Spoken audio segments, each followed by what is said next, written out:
This is the original esport racing game. This is iRacing.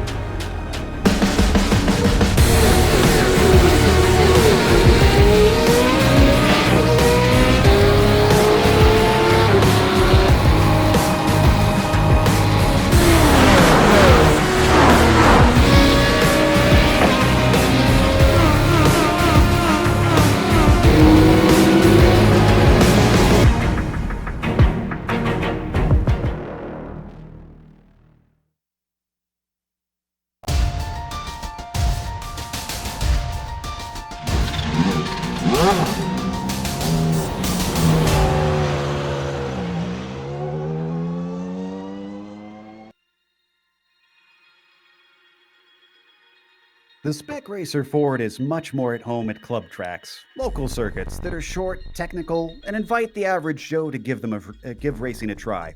So Tsukuba fits right in with this diminutive machine, if I can speak today, but that doesn't mean it'll be without challenges. This tight and twisty place should create its own brand of chaos as we get ready to watch round 10 of the Weekend Warriors, and you'll see it all live here on the Global Sim Racing channel and the iRacing Esports Network. Hi, I'm Joe Peak, and with me in the booth is Ryan Walker. Behind the scenes is our director, Sean Crackers Ambrose, and he's using cameras provided by Dougie Beard. It doesn't take long to familiarize yourself with this track due to its short length, so we've got time to hop on board and see what it's like from the driver's perspective with our track guide.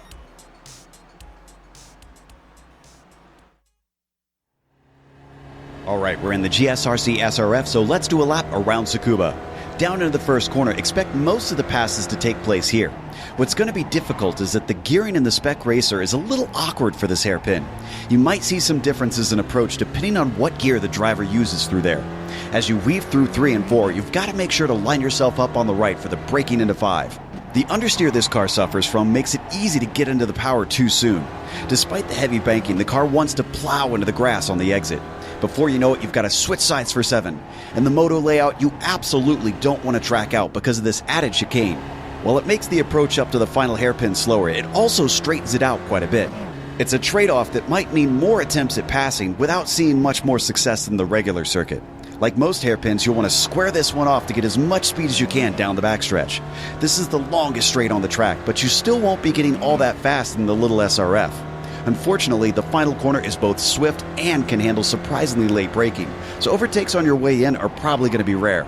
Instead, expect mistakes mid-corner or on the exit to open up opportunities. But if you've kept it together, you've now hopefully finished a lap around Tsukuba.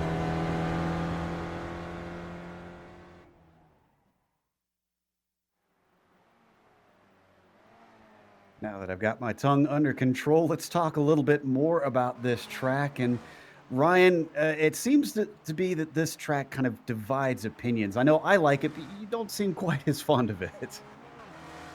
Tsukuba is one of those tracks that I like racing around, but it's kind of, I've never been really quick around here. But yeah, a little bit of a history about the track. Tsukuba was established in 1966 with the aim of attracting young people to participate in motorsport events, but the track was actually not completed until 1970.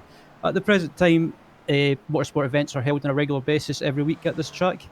And some details about the track as well for today's race. It is 1.29 miles in length, or 2.07 kilometers if you prefer to use that.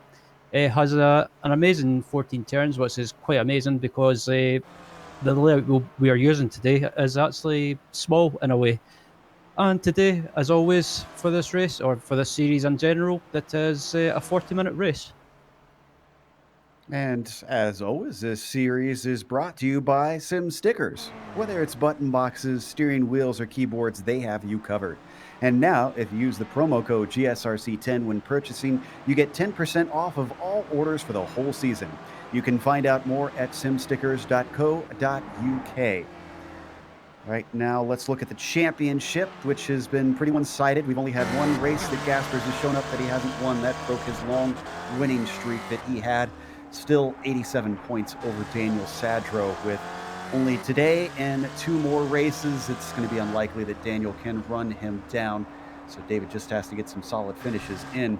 And look at the gap behind them, though. Sadro and Gaspers have really been consistent compared to the rest of the field. McAreevy, 192 points behind David. Antonio Reese in a close fight, 5 points back from Jerry. And then you've got Emil Orza, just a little bit of a jump behind, but still not out of it for those top 3 spots. Let's go to the Spec 2 Championship. Ryan, where are we sitting there? So in the Spec 2 Championship, it's still relatively close at the top. Currently still being led by Larry McLeod, who's been basically leading the S2 standings for most of the season with 379 points. PJ Gowdy has been consistent so far this season. He's still keeping in touch with a 16-point gap. And then the fourth man, as I like to call him, in third is Dominic Bureau. He's not been winning every race in the Spec 2 class, but he's been getting consistent results and being rewarded with third place in the standings, a further 45 points back. And then Jay William Smith has started dropping off in fourth with 75 points further back. And Yuri Cox rounds out the top 5 with a 80-point gap further back. Now, in case we have viewers who've never watched the Weekend Warriors before, let's go down the race details of exactly what this event will entail. As we mentioned, we are in round 10 out of 12. The cars do have an open setup in this series, but they're very minimal. Again, these are meant for club racing, new drivers who are just kind of dipping their toes in. They have a fuel limit, though, so you can expect 1 pit stop for fuel in this 40-minute race, and they ration the points from 100 for the win down to 25 for last place every time, no matter how many people show. They also get some penalty points if they get too many incidents. Every 10 incidents out on track, they lose 3 points. They have a spare car waiting for them if they get into trouble and if they get damaged. This is going to be one of the few tracks, though, Ryan, I have to imagine that they will have to worry about aero damage because, well, they don't really get going too fast around here.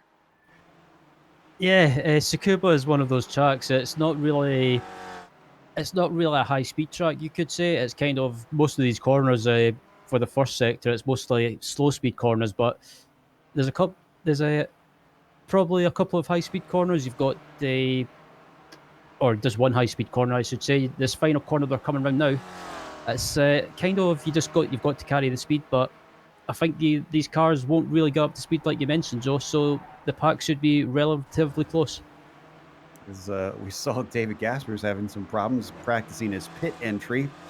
But once again, you're watching this on the iRacing Esports Network. Make sure and subscribe when you get the opportunity. All you got to do so is if you're on YouTube right now watching this, scroll down below the video. You'll see a big red button that says subscribe. Click that. You won't miss a moment at all here on IESN with all of it showing up in your YouTube feed. Funny note about Gaspers, he's only put 1 completed lap in here in qualifying. He's been struggling to keep it clean, but that 1 lap was good enough for pole by a quarter of a second by Maurizio Naselli, who is also no slouch. Gaspers is just on an out lap here. And let's see, is Naselli on a fast one? His last was his quickest at a 104.421. And as he comes across, he doesn't improve. Still got plenty of time with 6 minutes left. And you talk about the quick laps around here, Ryan, with how short they are. They're going to have plenty of chances to iterate. Absolutely, I think this race today is going to be about just survival. I think just because the layout that we're using is so small that it'll probably bunch this pack up, and yeah, I think you could be seeing some different pit strategies as well. So I think I'm just looking throughout the grid as well at the moment in qualifying. The surprise man for me is Tim Hendrickson up in P4. Oh yeah, that is a good run for him. Now, our highest driver in this Spec 2 field, though, is Greg Stefani. He's sitting 6th overall, well ahead of the next driver. 10th place for Dominique Bureau down there in the 208. Granted, I say well ahead, that's in positions. Let me look at the difference in time. It's about 0.2 of a second, so that's still pretty tight between those two. That's to be expected with how short the lap is around here. There's Ian Haycox as well, who's the 3rd one in line in the Spec 2 race today. This is Emil Orza, who's just behind in 12th. His last lap didn't count, so he's going to continue on around. Lap traffic today, big talking point here, Ryan. I'm wondering if it's going to come down to who is the most experienced and savvy to try and get through the traffic. Indeed, I think. Excuse me. Yeah, there's been some talk on the forums from the official races that traffic this week has not been very cooperative. I could say, but the weekend warriors we know is a great community. A lot of respect between the drivers, and I don't think we'll have any issues with cars being lapped. But with the tight nature of this track, it could be very difficult for the leaders to get by them as quickly as possible. So a bit of patience is going to be required. Murakami down there in 17th. Well, it looks like actually he's bumped himself up since we last looked. There's Sadro now. Qualifying, not really his strong suit. We often talk about that. And as he crosses, that was an outlap for him. So he's going to try to continue to improve on that one. And one of the things that we need to watch out for in terms of pit stops, as we talked about it briefly before, is that pit entry. We saw David Gaspers already trying to practice and finding it a little bit tough. I mean, Ryan, what can you do to try and practice? Is it just you keep cycling around and running through that pit entry every time, or what's your method for those sorts of things? I think the pit entry you'll probably want to try and get over to the pit entry as quickly as possible, but not carry too much speed on the entry. Just try and not be too cautious, but make sure you don't carry like loads of speed. Otherwise, you'll just run wide and possibly end up ruining someone else's race or taking another car out. So it's something that these drivers are going to have to be very careful about and think about how to get it right. Think about how. I'll say it again. Think about how to get it right. And as we watch Sadro once again, that one, a 104.983, still about 0.2 off of his best lap. This field, very large today. We've got 43 drivers that have put a time in. Looks to be about 44 that might be showing up, possibly 46, because I see two grayed out at the bottom, including Steve Elson. Not sure if they're going to be taking to the grid. Essentially, between first and 43rd, though, there's 2.6 seconds between them. And honestly, if you jump to 41st, it's 2.1. So there's a bit of a gap from those last two that have put times in right now. Jeff Cantor there in that 41st spot with a 106.285 as his quickest. Compare that with Gasper's 104.1, which, by the way, still the only lap that David Gaspers has successfully completed here in qualifying. It's one of those tracks. It's easy to get an off track or spin or make a mistake, just because it's just the nature of the track. But as I'm just watching right now, I'm just watching David Gaspers trying to get a start to his lap in qualifying, and yeah, the pack was so close together. It's just the nature of the track. Yeah, and we're seeing here in qualifying, this doesn't look like qualifying. This looks like the race itself because drivers are all clumped together. There's really no place to find open track out here. As we watch Haslam and Ian Haycox. Haycox trying to improve, still not doing so. That 104.988, still his quickest there for Ian. And Selly, let's see what he's got this time. Another one that does not count. Must have had one of those off tracks. Getting down to the dying stages now with about 1.5 minutes left to go. So maybe 2 more laps max for Naselli. Quite possibly, as I'm just looking throughout the field as well. It's good to see our colleague from GSRC doing well in qualifying. Stefan Slacker up there in P5 at the moment. So good to see Stefan on good form in qualifying at the moment. Absolutely.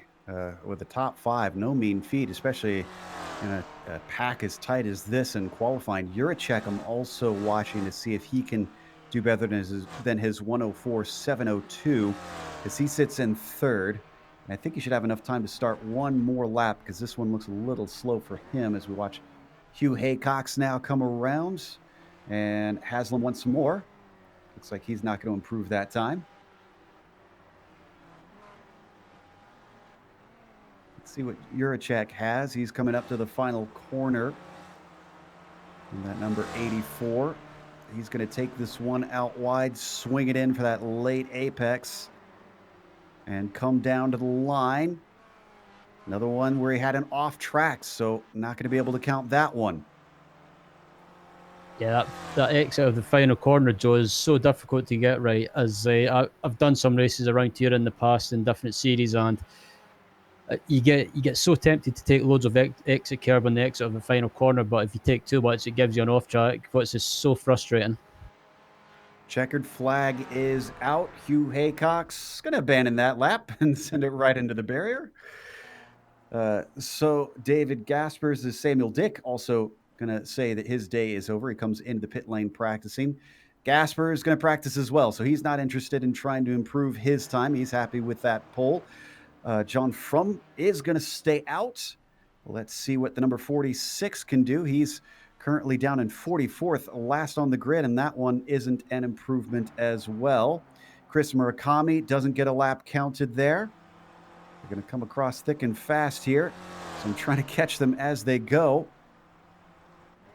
Looks like Wobolt did not improve. Holton didn't either. Who else is still running? I see Juracek still out there. TJ Gowdy now is going to come on in, so he's not interested in trying to go any quicker. The New Englander. McCarty also in, so is Miroslav Juracek. Is anybody going to finish? That's it. That's going to be it. Juracek was the last one. Wobolt's still out there, but he's already crossed the line. So that gives us our starting order. It's going to be David Gaspers on the pole with Maurizio Naselli trying to give chase. Certainly didn't quite have it up to speed there in qualifying, but Miroslav Juracek will be starting in third with Tim Hendrickson in P4. Stefan Schlacker starts fifth and Greg Stefani P6. Daniel Sadro, seventh today on the grid. A little far down for him. Sergio Dorelli in eighth and Jerry McAreevy in ninth. Top 10 rounded out by Dominique Bureau. Starting in 11th is Erwin Rofkrans. Alongside him in 12th is Ian Haycox. Emil Orza will start in 13th. 14th will be Chris Murakami. Brett Holton starts alongside him in 15th. 16th is Samuel Dick. 17th is Antonio Reyes. 18th is Zachary LeVay. 19th is Larry McLeod. And rounding out the top 20 is Hugh Haycox.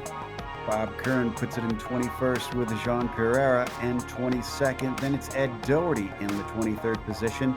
Kenneth Bately starting P24. We saw Gowdy decide not to stay out on his last qualifying lap. That put him 25th. Ramon Regalado is 26th, and then 27th goes to Brian Short. Adam Bradshaw, P28 for him. Jackson Paul is in 29th, and Martin Van de Berg will be starting 30th. Miro Haraski starts in 31st. Jim McGill will start in 32nd. Tom Gradwell will start in 33rd. 34th is Jaron Haslam. 35th is Paolo Brem. 36th is Nick Carty. 37th is Kellen Rhodes. Jeff Jigson starts in P38. 39th is Ian Wilson, and starting in 40th will be Julio Forcolon. Then in 41st, you got Jeff Cantor with Dan Babich in 42nd. Wobolt starts 43rd today. John Frum in 44th. Elson and Patton are not in the session, so they will be did not start today. And it is a very short pace lap here. They start on what is effectively considered the backstretch, but there's only one corner between themselves and the starting line. So as we wait for that pace car to get going, at this point, just waiting on Jerry McAreevy to get out there, and that will be everyone. 46 cars around a track that is less than 2 miles in length. This, in fact, less than 1.5 miles in length. So this is going to be very tough to try and find space to get decent and clean laps in. There goes the pace car with David Gasper is going to be given control in just a moment. They come up to that final turn. Pace car is in. How long is Gasper's going to wait? Is he going to go quickly? He's given a little bit of time, stacking everybody up. Waiting patiently, waiting a long time here. Green flag is out now. He has to go. And this has really checked some people up. 4 wide, almost 5 wide there for second place as drivers are jockeying for position. In second, it looks like Stefan Schlacker manages to get himself past Tim Hendrickson, and he gets himself up into P2. They're going to get single file for the top 4, but they're still sorting it out in the mid-pack. Yeah, everyone's managed to make it through turn turn one without any issues, and that was a great start from Slacker. He absolutely took the chance and pounced on it, and up into P2, and Hendrickson's up into P3. A little bit of sliding around. I think that's Hugh Haycox who goes around. Otherwise, everybody else seems to be able to get through fine on the second hairpin. Now up to the third hairpin, and it is Gaspers leading Schlacker, Hendrickson third still, Naselli back to fourth after starting in second. Not a good start for him. Sadro gets up to fifth, though. Great start for the 51 car. I'm just looking throughout the field as well to see if there's been any issues, and so far so good on lap one. Everyone's managed to keep it clean. And looking at some other cars in the field as well, yeah, in the Spec 2 class, it's still Stefani leading in 7th and Dominic Bureau up into 7th place. Great start from Dominic. We're going to watch from Miroslav's perspective now, and I think Hugh Haycox unfortunately had a big enough accident that he's had to take a tow. So he is in pit lane. Juracek, as we watch ahead of him, trying to chase on Sadro. He's got a whole train of cars, very little separation between essentially anybody throughout all 44 cars here. You can see how much curve they take, getting aggressive around some of these corners here, Ryan. Yeah, it's quite possible to be aggressive with the curves around this track, but it all depends on how well you've got the car set up. If the car's set up and reasonably well, you can do that. As just ahead of Miroslav is Daniel Sadro, and yeah, quite surprisingly, Joe, everyone's managed to make it round in one piece in the first couple of laps. So, yeah, get good stuff from all these drivers. As we said, Hugh Haycox really the only victim. Brasky started from pit lane, looks like possibly, and I see Jerry McAreevy with a bit of time on his pit lane marker. So I'm not sure if he started from pit lane or took an extra visit. Looks like Ian Haycox might be overtaken by Greg Stefani. And that's for second in the S2 class. Dominic Bureau just ahead of Greg now. So, and I don't know if Greg's going to hold on to this because Ian's going to try and come back at him. Yeah, just watching these guys at the moment. They're going side by side. And, yeah, Bureau up into the Spec 2 lead at the moment. Oh! That was Ian getting into someone, and then Dorelli getting hit by Haycox as well. That looks like that was Rotkrans who got touched there. Coming out of the little moto chicane, Murakami tried to take advantage of it. You can see Dorelli getting the car going once again. Things happen fast here as we watch Murakami ahead of Orza. Orza tried to take advantage of him because Murakami's attempted pass on Irwin didn't quite work out. That backs all this group together. You can see it's essentially Rotkrans up there in ninth, chased by Murakami, Orza, Reese, Haycox, Dick, and Holton.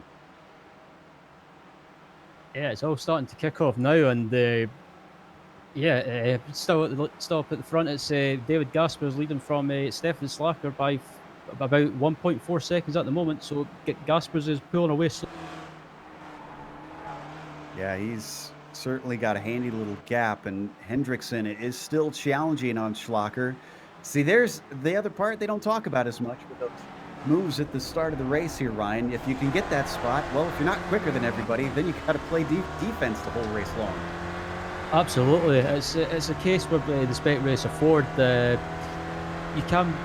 quicker than someone, you can get by them, but it's just a matter of staying ahead of them. And also with the draft as well, the draft effect in this car is so strong that if you can get a good run on someone, especially on that back straight, you can possibly get by them before the final corner or heading onto the home straight into turn one. Defensive move down there into the first hairpin from Schlacker as Hendricks tried to get his nose in, but it was chopped off. Naselli's watching this with a very curious eye, hoping maybe he can take advantage of them tangling. A little bit of a lockup there into the second hairpin from each of them, but they continue on successfully.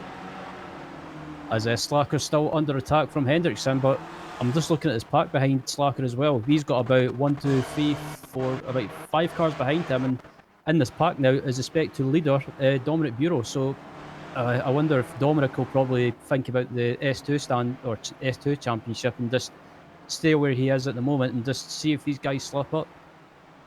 Yeah, Greg Stefani is directly behind him, but it's about 2 seconds back. So, like you said, maybe Dominic will just kind of pull out and let the leaders tow him along here.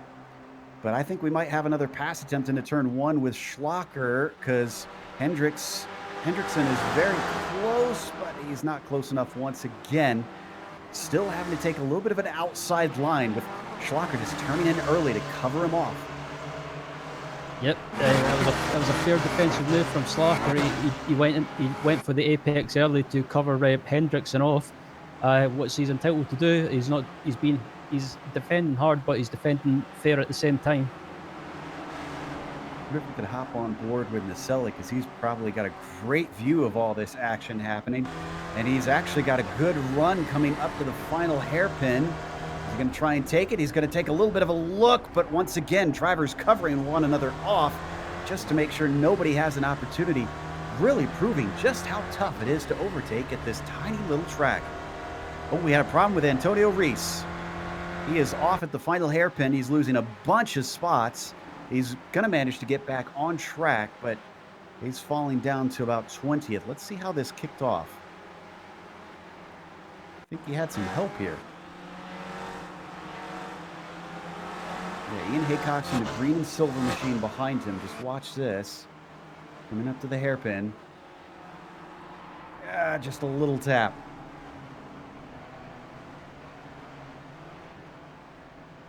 And that was a costly mistake. Probably not very happy with Ian after that one. I'm still watching this battle with Slacker and Hendrickson as well, and Naselli and a few other cars in this pack, and it's still really, really close. But Slacker's built up a little bit of a gap. And they got to start worrying about lap traffic, because ahead of them, Gaspers is catching a two-car battle between Frum and Brasky.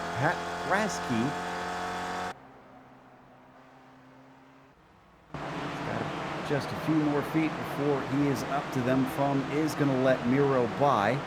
So that at least takes care of the battle so that he doesn't have to tangle with them tangling with one another.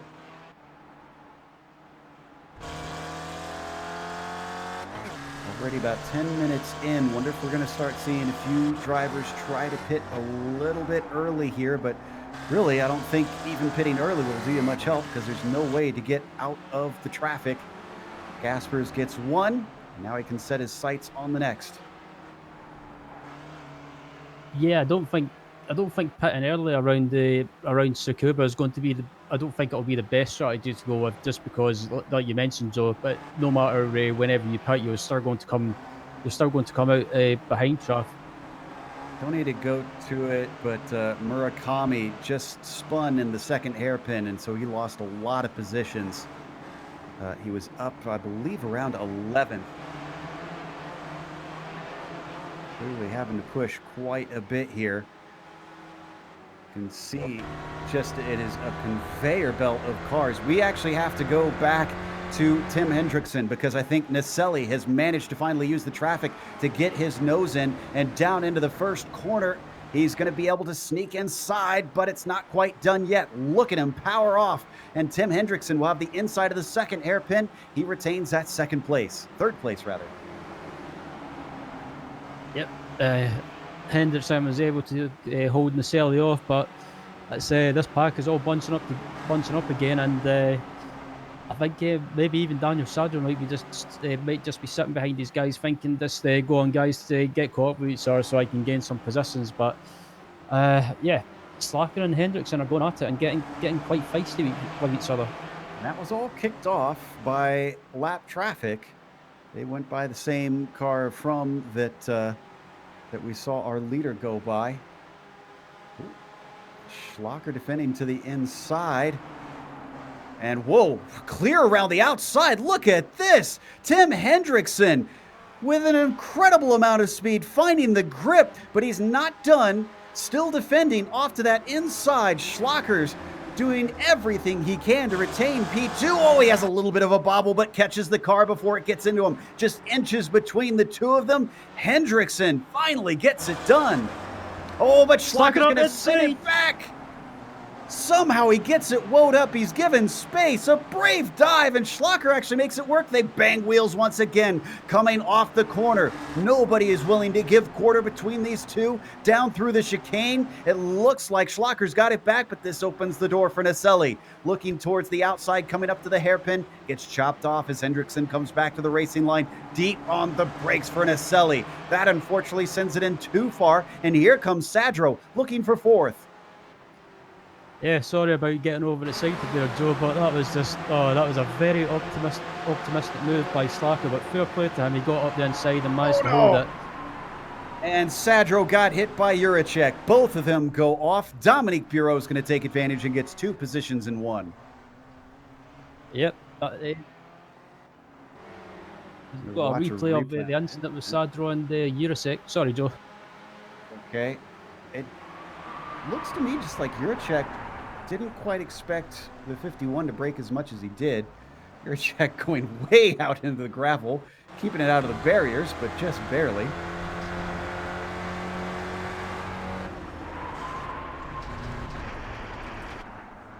Yeah, just unfortunate timing, it seems. Oh, and we've had another problem with Ed Doherty, as he had an off. We've had a lot of offs as all this has been happening. Mid-pack has been just utter chaos in places. I believe Ian Haycock's had a big issue, and I'm not sure what happened to him because I'm still trying to find out where he went. Let's look at some of this action back there. Zach LeVay ahead of Murakami, Bradshaw, Reese, and Gowdy. Had the opportunity to race a little bit this week, and I can tell you that Zach LeVay is still pretty quick.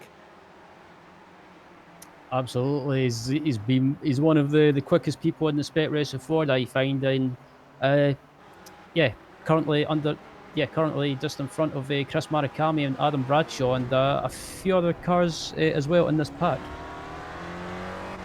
Hopping on board with Zach now as he tries to give chase on Larry McLeod. That's the one in front of him. Looks like he's having a little bit of a connection issue here. As Murakami and LeVay starting to pull away from that group behind them.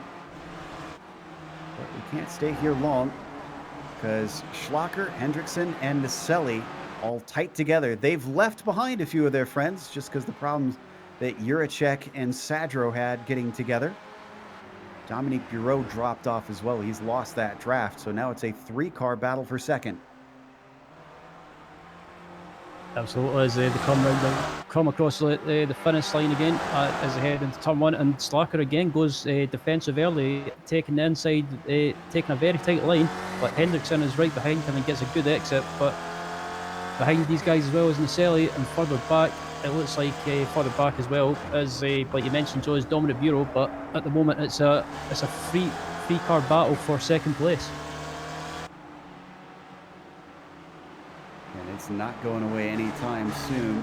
Fair play to Schlacher, who has done a beautiful job trying to retain this position, but it can't necessarily be forever because little bobbles like that open the door for Hendrickson as he almost gets into the back of him. That was Naselli there in the black number 44 taking a peek at things. He falls off a little bit. Could this be the opportunity that Hendrickson is needing? We've seen this before where Tim managed to go around the outside of this corner to try and find track position. Maybe an over-under this time instead. Oh, I think he might have that. He's got to run. Oh, and a late move, just trying to cover him off, barely squeaking through. Schlacher manages to keep the inside away from Tim Hendrickson. Hendrickson leaves the door a little bit open for Naselli, but Maurizio not able to walk through. Oh, this is epic stuff. I'm loving this battle, and I think that was a bit naughty from Stefan. He moved very late, but unfortunately, or luckily, that him and Hendrickson never got caught with each other. But it's all kicking off, and I think this battle is going to go on for most of the race, and it could possibly be decided through the pit stops. You know, I'm actually going to side with Steph on that one. I think he moved as soon as he possibly could. It just wound up that they both moved at the same time. And once again, he's having to go all the way to the inside to try and cover off Tim, who is going to look around that outside. He's going to try and force him down, squeeze him and pinch him into the apex, and it just might work because it was a shallow entry from the Austrian. Could he maybe finally get this move done? He's been working for laps on this one. He carries the speed well, but once again, it's a right-hander at the first corner. He enters very wide. Schlacher, shallow into there. They come together, banging wheels for another time in this race, and he starts to fall back. Schlacher retaining second, yet still. Yeah, this is I would be amazed if this doesn't end. I hope it doesn't, but A bit of a touch between Hendrickson and Naselli there coming through the second chicane. And Maurizio might get caught up. We might have Dominique Bureau in second place if things keep going how they're going. yeah, I was about to say, I think this could possibly end up in disaster. Not that I want it to, but just the way they're battling, it's getting a bit feisty. And like you say, Bureau could pounce and pick up the pieces if these guys get caught with each other. Red Mist has overcome all three of these drivers for sure. The moves that we're seeing are intense.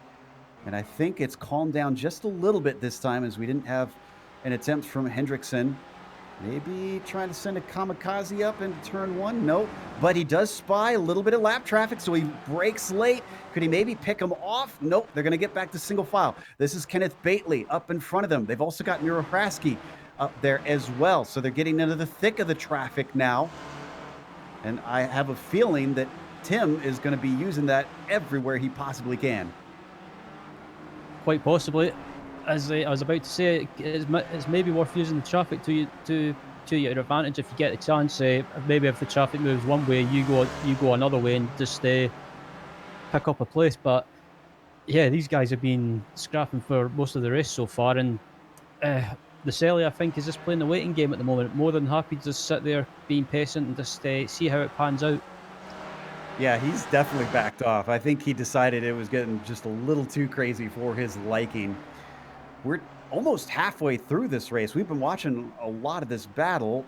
Well, let's hold on it for just a little bit longer because it was a bad exit. Oh, and we'll have to duck away because it's side by side here for 7th place. This is between Rotkrins to the inside and Bureau to the outside. This is for the lead in Spec 2. And Rotkrins is going to try and hold him off as Bureau gets a run off of the first hairpin, but it's not enough of one. He pulls out of it. I think, I think Bureau just decided that it's not worth fighting Rotkrins too much. Rotkrins is probably, I think, judging by his pace, he's a quicker car.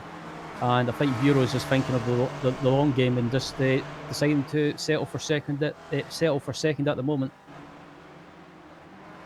Yeah, so I'm sure he won't be happy losing the lead in that Spec 2, but regardless, sometimes you got to do what you got to do. We had a bit of a problem between Haslam and Piera back in the pack. Don't need to go to it. Just two cars tangling out of the first corner, unfortunately. Really, we unfortunately can't get to all the action that happens out on track here today. It's just non-stop. Watch from the 8th place driver's car. Emil Orza working on Greg Stefani. Stefani Spec 2, but Orza Spec 1.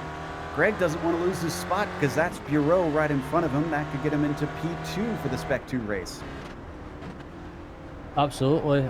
Just been watching Orza for a few laps now, and he's been slowly closing on these guys in front. And yeah, it's if I was a Spec 2 driver, I would just think of I know it's you want to do well overall, but just try and think of the long game and think about the Spec 2 championship.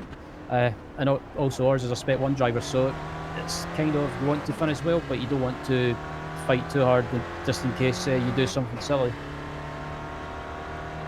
Meanwhile, as we look at 13th side by side between Bradshaw and Gowdy, let's stick with this, but a quick update. We've had a few pit stops. Juracek and Makarivi, two of our front runners, have been in and out. They come down to the final corner. Nobody's willing to give up between these two, but Gowdy sends it in deeper. Is it too deep? I think another over-under attempt possibly from Bradshaw here. He gets a good exit, but he's going to stay behind, covering off the middle of the track. Gowdy making sure that he keeps an opportunity from presenting itself for Adam. So they're going to stay in position. Also, we had Tim Hendrickson in, and he's been back out. So our battle for second has split up as the 028 is going to try an alternate strategy to see if he can get himself some track space. So an 11-second stop for Tim Hendrickson. So will Schlacher respond? He's got clear track. Yeah, he's going to stay out. I don't blame him. Steph has got no traffic in front of him right now, so might as well just keep rifling off good laps. Yeah, it's maybe worth Steph using the clear track to his advantage, but he can't. He gets sideways in turn one. Yeah, I was about to say Steph could use the clear track to his advantage. And Selly giving chase on him has caught up because of that little bit of a mistake. The 44 again qualified second, so clearly has good pace. I wonder if maybe he could also outgun Schlacher if he can just get by. By the way, Tim Hendrickson is our highest pitter right now. He came out just about 2 seconds ahead of Juracek, who's already completed his pit stop. Yep, I'm not sure if Hendrickson is. I'm not sure Hendrickson should have pitted at this stage of the race. If I was him, I would have tried to go as long as possible. But with the traffic as well, it's always worth trying something different and pitting early and maybe trying to do the undercut. You know, I feel like if I was in Tim's shoes, I probably would have done the same. He was being held up by Stefan corner after corner and just couldn't manage to get anything done. So might as well try something different. Now, granted, the one downfall that you're right about is if he does get caught up in traffic, he could lose positions instead of gaining as we go to 21st with Vandenberg and Jackson fighting for this spot. Yeah, I don't think we've had it. Oops. No, I was just going to say that's also Cardi and Reese back in there. Go ahead. I was just about to say as well. I don't think we've looked back at the pack so far in the race. It's just been so much action going on up at the front and close in the other end of the top 10. Looks like Antonio Reese is going to get by Cardi, but they're on differing strategies. Antonio has pit, Cardi has not. He's got to try and make time as quickly as possible, and these drivers ahead don't necessarily know that that's what's happened with Antonio. As Stefan Schlacher has dived into the pits from second place. And so is David Gaspers. Well, this is curious. And did Schlacher miss his pit? I think. Oh no, excuse me. It was someone else going by. It was a different car that looks similar to his on my screen. So we do have our leader back out. False alarm. He returns in 7th, and critically for the number 1 machine, there's not much traffic in front of him. There's a little bit in the form of Jacobson and Sadro. Steph returns to the track.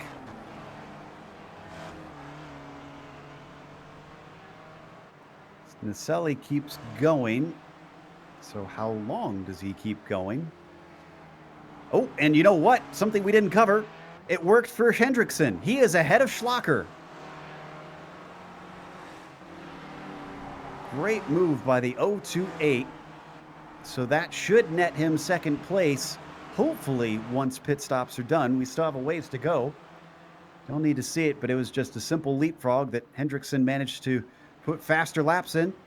And Schlacher came back out behind. So I guess the dream is over on that end, but still going to be a good finish for the 08. Let's look in on third place. Dominique Bureau still dealing with drivers in that Spec 2 class. This time, though, it's Greg Stefani. Stefani very close behind as they come up to the second hairpin. Greg doesn't send it in, but almost gets into the back of them as they break for that corner. Yeah, these guys are battling for P3, and these guys have still got to stop as well. So I think this Spec 2 battle could be sorted through the pit stops or in the later stages of the race anyway. So these guys are having a good race so far, and Stefani, again, just about runs into the back, or just about nudges the back of Bureau, I should say. But fantastic races so far, and also behind these guys as well, you've got Emil Orza and also Daniel Sadro. Just to tell you how fast, as it looks like Sadra is going to pit, how fast Gaspers has been going. He's on the back of this battle. And this is for drivers who were in about 7th place or so before the pit stops. Oh, I think Orza is going to be able to do something on Bureau because he's going to send it to the inside. He actually scared Bureau off the line. He gives way. Orza moves up to 4th as they get caught by Gaspers now.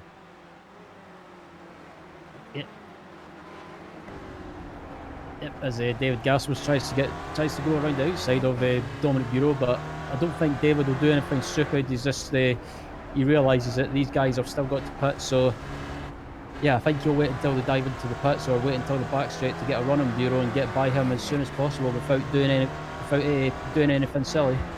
Here's those dangers you were talking about, though. He pitted early, and now as he tries to get his nose in there, he's being held up quite a bit by Bureau. It's no fault of Bureau. He's trying to run his own race, and he's not obliged to move over for David, but I wonder if this could allow possibly the likes of either Naselli or Hendrickson to gain enough ground to challenge Gaspers. It could, as David Gaspers is on the inside of Dominic Bureau to heading down into turn 1, but it's going to be close in the pit stops, I think, when Naselli and Hendrickson pit. It'll be interesting to see where they come out.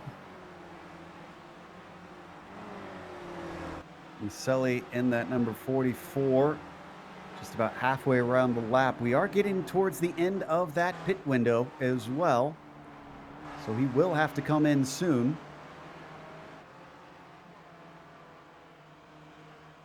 So right now, before the stops are finished, Naselli leads. Rutgren is in 2nd.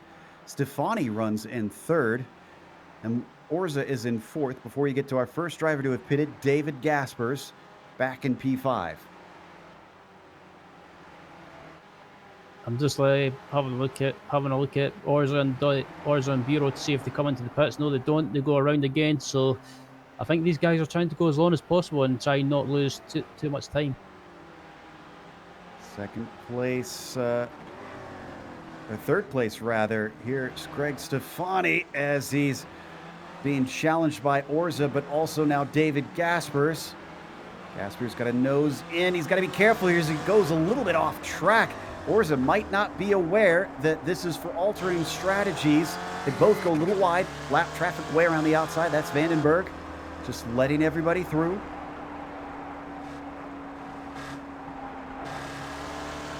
As Naselli comes up to the hairpin and he's got traffic in front of him, that looks like it's it's Bob Kern in front of him. But I wonder if Naselli will dive into the pits now with traffic in front, or if they'll go around for another lap. Keeping an eye coming in. Watch the cameras. Yeah, you're right. 44 down to pit lane. Rotgren stays out. Stefani does as well. So does Orza. So unfortunately for Gaspers, still not done with this. But Naselli is definitely not nearly going to come out with our leader, or what will effectively be our leader after the stops. In fact, he's going to be way back. Absolutely. Watch Hendrickson. Go ahead. Yeah, I was just about to say, Hendrickson's coming around the final corner, and it looks like I'm looking to see where Naselli is. Naselli is just leaving the pit, so Hendrickson has got him. And Schlocker's by, but not quite Juracek. Juracek and Naselli are going to be racing side by side. This is for position. Both have finished their pit stops. As they come down and into the second hairpin, almost coming together, but a little bit wide. It looks like Juracek's going to have to give way to Maurizio. Yeah, that was too close for comfort, and Juracek even had to go off the grass a little bit as they headed down into the hairpin. But it looks like Naselli's pulling away slowly, and possibly should be back up into the podium positions after these pit stops are finished. Looks like Stefani's finally taking his, allowing Gaspers through, and Orza is also going to let Gaspers go by. Next up is Erwin Rotgren, so he's not completely back to the lead yet.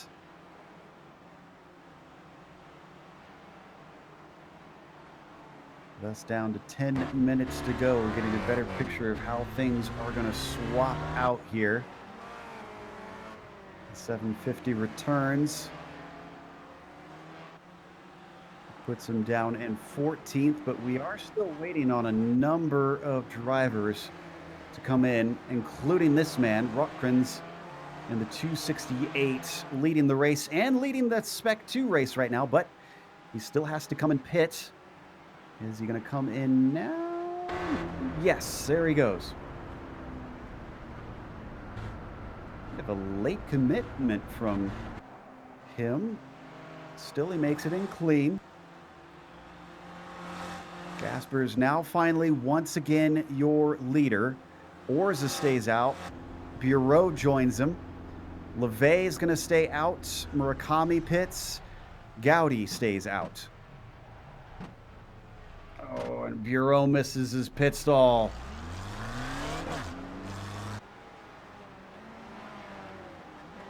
So where is this going to put Rotkrins? He is going to return in 10th.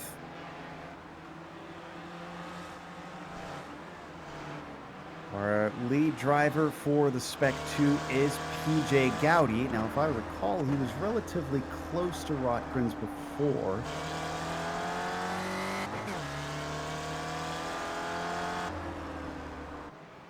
Gowdy does still need his pit stop, by the way, so I'm trying to figure out where exactly he's going to be coming out. And I think Rotkrins probably too close for PJ to have hope of taking that Spec 2 lead away here.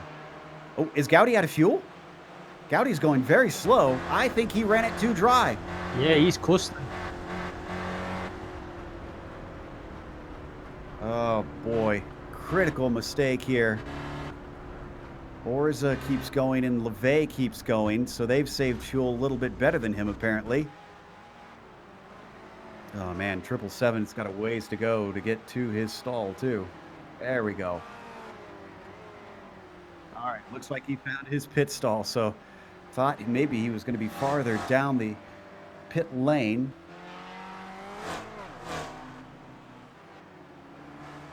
Orza now, the highest of the drivers yet to pit. LeVay's not too far behind him. I do like these shorter tracks for the fact, Ryan, that we do get more variety in the pit strategy here. Yeah, I love, like I said before, I love this track, but I've never been quick around it. But yeah, it gives a different set of pit strategies from the drivers. We've seen some drivers pitting it round about the 25-minute mark, and some drivers trying to go as long as possible, and other drivers even trying to run the tank dry or go as long as they can. But some drivers, like we've seen with PJ Gowdy, have took the risk and trying to do an extra lap, and unfortunately it's just bit them on the pit entry where they've started splitting. But luckily PJ managed to make it back to the pits. But yeah, it was a bit too risky. Zach LeVay is in. Looks like Jerry McAreevy also in as well. I think this is the first official stop for Jerry McAreevy, because remember, we did have note that he was in pit lane early. So at this point, we're waiting on Orza. Other than Paul Jackson has been out. And that is it. Jackson's down in 18, so he's going to fall way down the order. Orza finally, 6 minutes left to go. He's stretched that fuel a long ways. Yeah, I'm amazed by that. I'm amazed how long he managed to get that tank to go. But I'm just looking back up at the front. The battle for P3 is starting to hot up again with Tim Hendrickson. Tim Hendrickson under attack from Slacker. So it's going to be round two. Schlacker's going to want to get that spot back. And again, flat traffic all in front of them. Vandenberg is there. Haslam is there. And then Jean Pierre a little ways up the road from them. Something of a peak. Oh, and he's going to try and move the same move again. And unfortunately, they come together. He tries to let him go, but he gets into him yet again. So he keeps going and he gets hit. Tim Hendrickson run into by Maurizio Nucelli, who now finds himself in third. Yeah. The first one was good. I don't really know about this one, though, with Steph. Yeah, I've looked at the replay from my perspective, and I think Tim was ahead hit into the hairpin and was entitled to take the line into the corner. I think Steph was just being over optimistic and eager with that move, and unfortunately, if I was in charge of handing out penalties, I would put the blame on him. Oof, we just saw he got hit twice more by two different cars, Naselli and it might have been either Sadro or Rotgrins.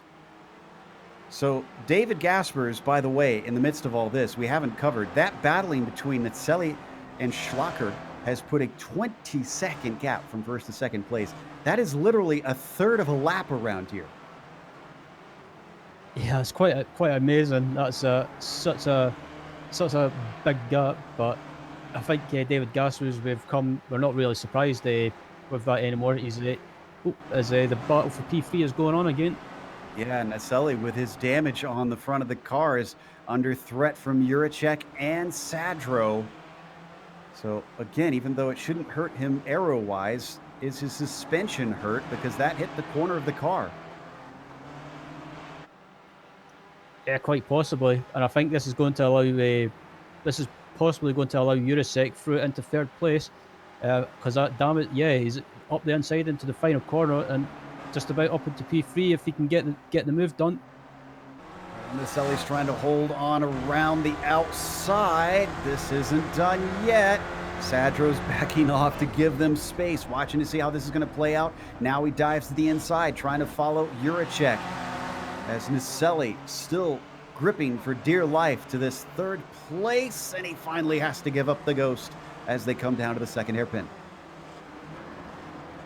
And the next man behind Naselli is Daniel Sadro, who, if he can get the move done in the back set, he'll be up into P4. So I think this damage is kind of hindering Naselli and with regards to the straight line speed.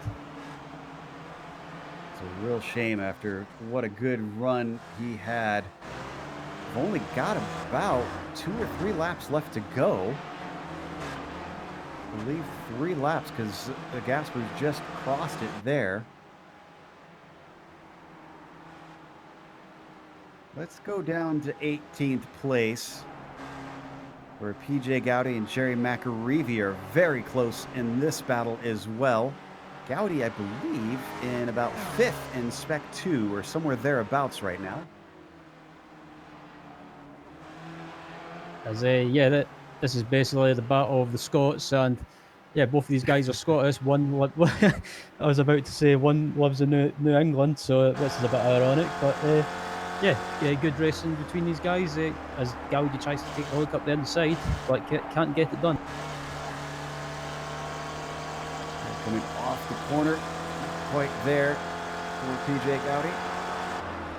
Let's go back to Daniel Sadro, because ever since Juracek got by Naselli, he's been leaving them behind, and now Maurizio is going to have to do it all over again with a little bit of a look to the inside and also a lock up from Naselli. Right on board with Daniel Sadro. Coming down into the final corner. He's running out of opportunities. They're going to get the white flag next time by for David Gaspers, but let's stick with this. This is a great run. This is a good run for Sadro.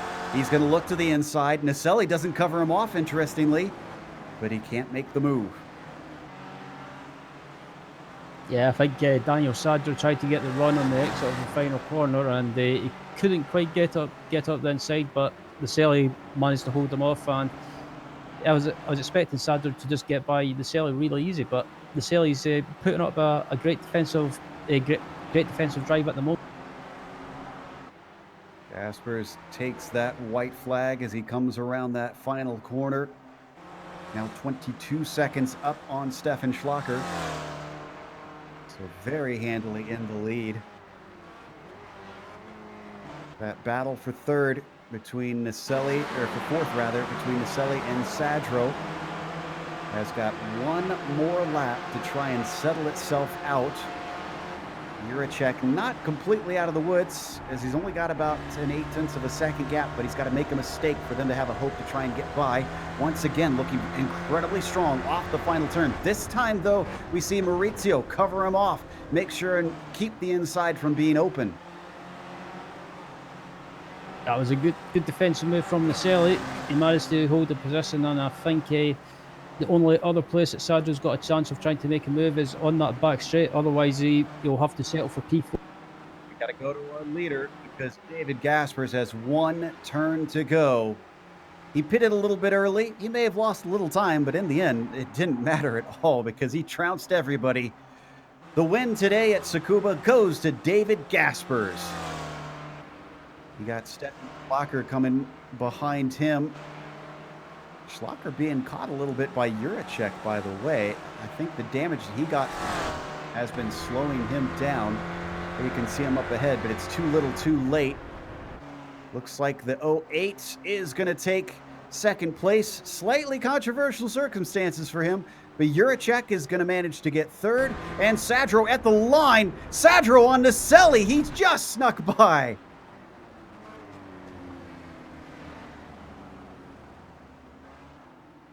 We'll go and look at the replay on that in a bit, as it looks like Orza was close as well. They're just piling across the line here, as we've got about 24 of them left. Looking to see if actually anybody is close. I see McGill and Rhodes back in 21st and 22nd, but not sure that they will really be all close enough. And no, they will still separate themselves by about 3/4 of a second. So that should be everybody across the line. Let's look at that finish between Sadro and Naselli. How did that start to happen?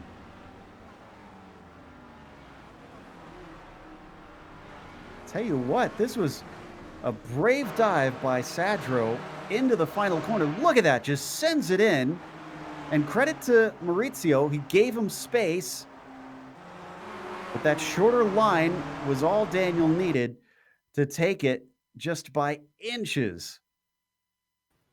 That was a great move by Sadro. He took the opportunity when it was there, and they managed to hold the inside line and get the run to the finish line, and just managed to finish P4. And that was a fantastic racing between the both of them.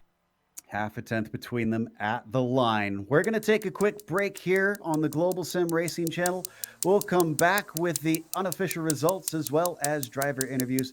Stick around because on screen you'll see all the upcoming races here on GSRC.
Welcome back to Tsukuba Circuit. We just watched the latest round in the Weekend Warriors, round 10, and David Gaspers with another victory. Even though he wasn't bothered for most of the race, Stefan Schlocker, who finished in second, definitely had a lot of action to try and take that one away. It did come to contact, so we'll have to get the thoughts of both parties on that one. Miroslav Juracek managed to come home in third, ahead of Daniel Sadro at the line by half a tenth of a second for fourth place over Maurizio Naselli, P5. Erwin Rotkrins with a sixth place was followed by Greg Stefani in seventh, and Emil Orza finished in P8. Dominic Bureau was in ninth, third in that Spec 2. And by the way, Rotkrins won that Spec 2 race up there in seventh. Antonio Reese rounded out the top 10. Finishing in 11th was Samuel Dick. 12th place was Zachary Levy after starting 18th. Chris Marikami finished in 13th. 14th was Larry McLeod. 15th was Sergio Dorelli. 16th was Adam Bradshaw. 17th was Ramon Ragalado. 18th was Jerry Macarivi. 19th was PJ Gowdy. And rounding out the top 20 was Ian Haycox. You get to Jim McGill, who was 21st, and Kellen Rhodes, who finished 22nd. Brian Short was P23. Paolo Bream qualified 35th, the last car on the lead lap, in 24th. That's a nice climb for him. Everyone from there on down was a lap down or more. Most of those lap down cars didn't DNF today, though, as we're used to seeing in the past, as it was just such a short track. But then, of course, not having as great a day as they'd like. Ryan, in the meantime, has caught up with our winner, David Gaspers. Yeah, David Gaspers taking the win after a brilliant drive in this race, proving why he's a Michael Schumacher of the Weekend Warriors League. But David, that was a great drive by you. Talk about how the race went for you. Thanks. I'm not sure if it was the best drive. After all, I needed 2 tries for my pit entrance. But yeah, I think I got lucky that Stefan had a good start and went to P2 there. I'm not sure if I could have shaken Maurizio out of the draft. But after that, it wasn't that hard. I just had to do consistent lap times and not make any big mistakes. Yeah, we were watching behind you. You were pulling away, but the battle with Stefan Hendrickson and a few other guys behind, I guess that allowed you to pull away and just build up a bit of a gap. And then once you'd done that, I guess it was just, like you say, just be consistent, hit your marks, and up until the pit stops, and then just get to the finish. But what did you think of Tsukuba and the layout that was used for today? Did you think it was good, or was it maybe too many cars on track, I guess? Or what did you think? I think it's a good track, but I prefer the version without the chicane there. Especially when we had lapped cars, I had a big problem with one there.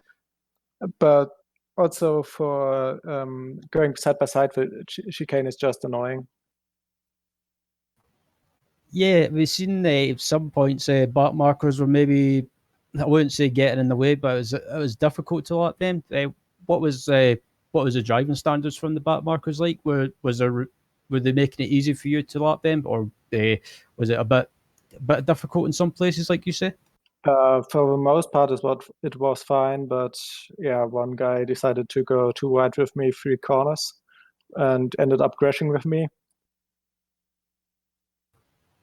Good stuff. Yeah. Lastly, are you looking forward to next week? Next week's track, sorry. Not really. I don't like Watkins Glen or Mosport. Well, thanks, David. And before we let you go, is there anyone that you want to give a shout out to? Yeah, thanks for broadcasting. I guess that's the most important thing. Otherwise, I don't think we would have this many drivers. Thanks for that, David. Oh, that was David Gaspers joining us in the booth, and I think Stefan Slacker is speaking to Joe Peak. Yes, indeed. It was very hard racing for Stefan Schlacker. You seemed to predict that your pace in qualifying was P2. Well, you got into P2 once the race started, Steph, but you really had to fight for that. Yeah, it was an interesting start, to say the least. Somehow, I think it was like 3 or 4 wide there. At one second, I even thought that I'm gonna get Gaspers ahead of me, but yeah, that didn't happen. And then, yeah, a very interesting fight there started to develop with Tim Hendrickson. I would say, though, even though it looked a little bit messy at times, I would still say it was clean, fair, and especially hard racing between us two. Yeah, and tell you what, at one point it looked like he had you, and then you send it back in that second hairpin. That time it worked. You tried the move a second time. Oh, talk about that move, though. Well, simply, I had a look at that and 2, 3 times, and there was a little bit of netcode. Without that netcode, I wouldn't have hit him simply. And then, yeah, that second contact between us two where I rammed right into his side pod, that was a little bit unlucky. I had to brake so hard that I lost my car as well, and just, yeah, kind of interestingly lost it into him there. I have to say, though, the way Tim responded to that wasn't quite the gentleman way to do it. Let's just put it like that. He really does need a little reality check on that point to sit his emotions down a little bit and then talk about incidents like that. But yeah, I have no grudges against it, emotions and stuff. But yeah, also not kind of really the way you want to get that second place, but kind of have to take it. Yeah, from fifth to second, no mean feat. Before we let you go, though, anybody you want to thank? Yeah, David, for drafting me there in qualifying to get me up to fifth place. Obviously, you guys as well for, as always, an awesome broadcast, and yeah, the whole Weekend Warriors community. All right, that was Stefan Schlacker, second place today. And then up next, we have our winner in the Spec 2 race today, Erwin Rotkranz, talking to Ryan Walker. Yeah, taking the one in the Spec 2 class today at the Tsukuba. Erwin, that was a great drive by you, taking the one in the Spec 2 class, and with that, a great result overall, finishing in P6. How was that race for you? Hey, Ryan. Yeah, thank you. Wow, that was intense, man. I messed up my qualifying and I couldn't get a lap in. And then a couple laps in the end, I ran into somebody. And luckily I could continue, but that was intense. Yeah, the racing we've seen throughout the field, it was pretty chaotic. And what was your plan for the race? Did you just want to finish and finish well, or was it try and take the Spec 2 one as well, what like you managed to do today, or was it just a case of finish the race and see where you ended up finishing? Yeah, I was more like staying out of trouble, and I was hoping to be in the top 10 with qualifying, but that didn't work. So, yes, but gladly I survived and good results. So I'm happy. I mean, we were watching the race as well at one point, and it looked like you caught up. Dominic Bureau was leading the Spec 2 class at one point, but you managed to close the gap down to him quickly and take the lead. Yeah, it looked like you were in. It looked like you were in the zone, just lapping at a pace you were comfortable with, and it seemed to pay off. And do you think you can carry that form for the rest of the season? I hope so. Next week I'm gonna skip, so it won't be next season. I have to concentrate on next season. So hopefully I can remain the form, and a little progression would be nice. So good stuff. Lastly, before we let you go, is there anyone that you'd like to thank, Erwin, for hosting the league, or just anyone in general? Yeah, everybody who showed up. It's a great community, and yeah, you guys, awesome broadcast, I guess. So I have to watch it back. Thank you. Well, thanks, Erwin, and thanks for joining us in the booth. And we'll look forward to seeing you on track. Not next week, but seeing you on track again in the future, or in the next race. Yeah, sure. Thank you, guys. That was our winner in the Spec 2. Obviously pleased with that. And up next, we have Tim Hendrickson. Unfortunately, DNF today. So let's talk to Tim. We've got one side of the story. Tim, just a reminder, we are live. So make sure to keep it PG. Will do. Tim, so you and Steph had just a hell of a battle. We were enjoying it from up in the booth. Unfortunately, it came to blows. Tell us about your perspective on things. It was a bloody good scrap, really was. Bit rude of him to just call me out, expecting me not to be able to reply, but here I am. Wink, wink, nudge, nudge. No, I just PM'd him. After he tried that move once into the hairpin, I expected it again once he was behind me. and it was one of those moves that was going to work once and not again. So I was a bit surprised and, let's say, disappointed. He tried it again, and it ended my race. I had a meatball, so there was not a real point trying to limp the car back home. Disappointing into a good scrap, I'd say, but hey. Yeah, it certainly was a lot of fun to watch. Talk about the good times, I guess you could say. The rest of that race, pretty much you and it was about 4 other drivers involved in that at one point. It seems like as tight as this track is, it produced some fantastic battling. The combination with this car is just brilliant. Spec Racer Ford's always produced really good racing, and when you put drivers on edge on a track where overtaking is, it just ramps up the difficulty and excitement level to 11.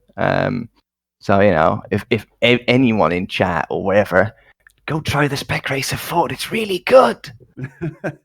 I actually got a few races in myself this week. I enjoy this combo. Well, before we let you go, what about Most Sport? Do you see yourself maybe having better results next week? I might, and I'm not sure I can do the race, but I'm definitely going to try. I do like Most Sport. It's always a really good track, so let's hope I'm available. All right, let's hope so as well, because we want to see more battling like that. That was Tim Hendrickson. Fortunately, when all is said and done, he was counted as 41st today with his DNF. But a big thank you goes out, of course, to our sponsors for this series. Sim Stickers, of course, can be found at simstickers.co.uk, and their promo code is GSRC10 if you want to go check them out. Also to iRacing for putting us on IESN for another week. And if you want to subscribe to them, it's as easy as clicking on the big red subscribe button. Thanks to the companies that provide the software and the hardware for our broadcast listed here on your screen. Additional thanks go to June Lalonde to provide our wonderful music. See the screen for how to get a hold of more of her great work. Thanks to the team today, Ryan, Sean, and Dougie. If you'd like to find out more about GSRC, including upcoming races, you can find it at globalsimracingchannel.com. Also, check out our social media, with Twitter being @GSR Channel, Facebook being Global Sim Racing Channel, and Instagram is GSRC_Graham. The next race is going to be at Most Sport, as we mentioned, up to Canada, Sunday, February 23rd at 2:45 p.m. Eastern. But we have upcoming races for other series listed on the screen, so check those out and mark them down on your calendar. Until next time, race clean, race hard, and we'll see you on the track.